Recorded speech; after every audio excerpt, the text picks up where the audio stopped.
The W.F. Kumuyi Classics. Can you look up here, please? You're right, 1 to 10. And let's take the youth leader, for example. Your youth leader. What are the specific needs that we see? Consider 10 specific needs you see in the people, that is, in the youth, in the teenagers that you're serving, that you are leading. I need a response now. I told you that this time things are going to be different. Number one, just raise up your hand. Specific needs. Let's put this congregation as a congregation of young people, youths.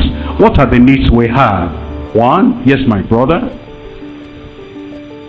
Thank you, my brother. I need a sense of belonging. We need sense of belonging. Please write that down. Sense of belonging. Specific needs that you see in the youth that you are leading. Any other answer? We're going to 10. Let's hurry up.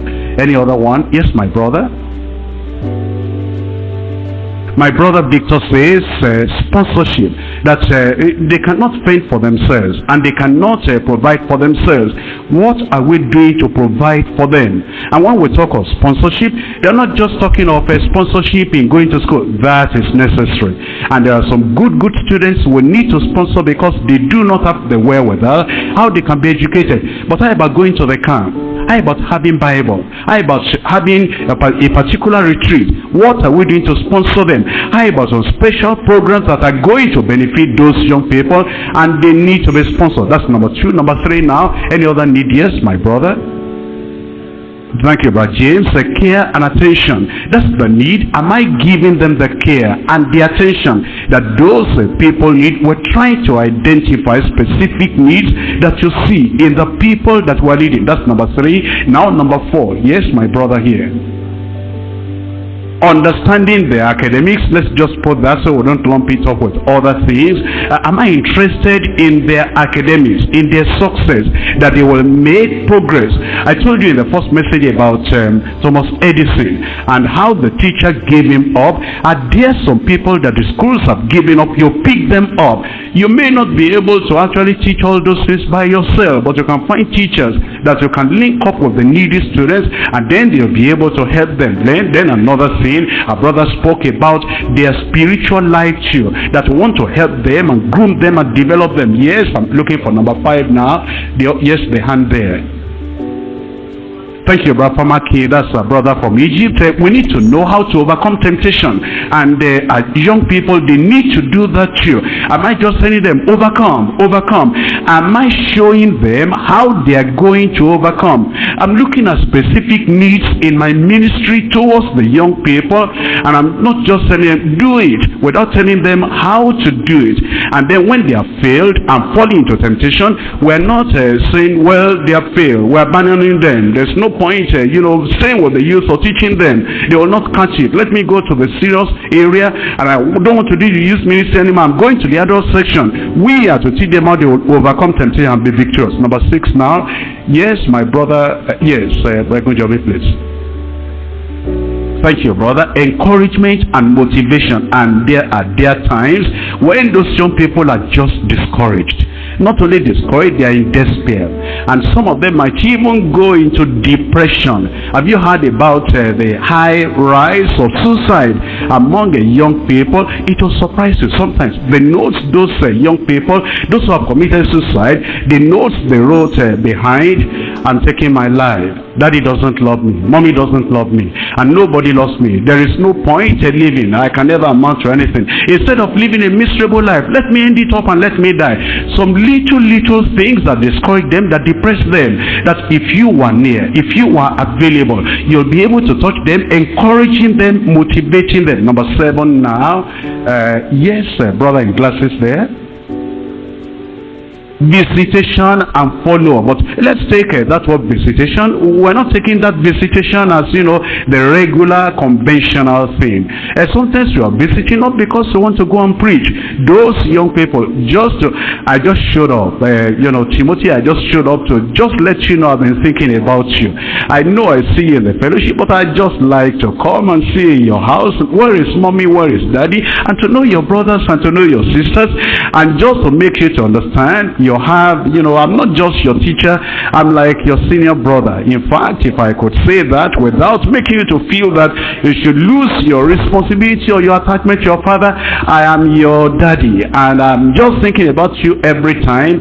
I didn't come to preach, I didn't come to embarrass you. Ask, did you do your quiet time this morning, and did you read, how many verses of the Bible did you read? I'm not coming on, to put you on guilt trip. I just come to tell you how are you doing. I love you, I appreciate you. You are facing some challenges. Remember, there's somebody thinking about you, and I'm praying for you too. You're visiting them, and you are following them up, and then you stand up, you say, I'm going. Then it's the child that will pull you and say, you're seen, and teach me Bible before you go, and you'll pray for me before you go. Now that they stretch up their hands, I want to get something from you.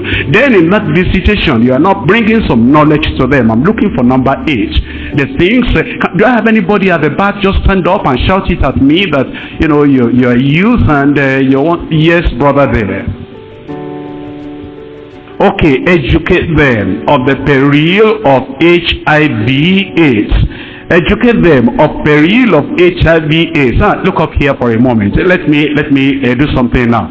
That brother writing, I said, look up here. Thank you very much. You have to tell these young people, teenagers, that they ought to look up what they are writing. Now, for the next 10 minutes, don't think about an elephant. Be obedient. Don't think of an elephant. I said, don't think of an elephant. What are you thinking about? Educate them of the danger and the peril of HIV/AIDS. And so we go to those young people. Young people, HIV/AIDS is prevalent everywhere. Don't. And if you emphasize don't too many times, they're going to go and experiment.